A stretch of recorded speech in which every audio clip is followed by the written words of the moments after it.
Installing WordPress can be divided into several steps, the first of which is choosing a hosting provider and plan. To create a website using WordPress, we first need to choose a hosting plan and domain.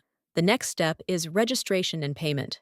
It is very important to register an account with your current details. Pay for the service and confirm your ownership of the domain using the link that will be sent to you in an email. A separate email will contain your login and password for accessing the control panel. To install WordPress, go to cPanel and look for WordPress Manager by Softaculous. Click the blue Install button.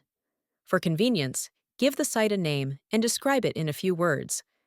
Be sure to come up with a password that you can use to log into the site's admin panel. If necessary, add various plugins to improve its performance and select the language of the site. Next step is secure your site with an SSL certificate. An SSL certificate makes your site secure for visitors and helps it appear in search results when users search for similar content. For most sites, a free Let's Encrypt certificate is sufficient, as it provides the site with a basic level of encryption.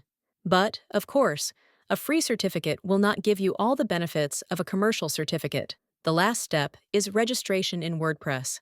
Click Login in WordPress Management and go to the panel where you can create pages, change the design, add administrators and plugins, shop forum.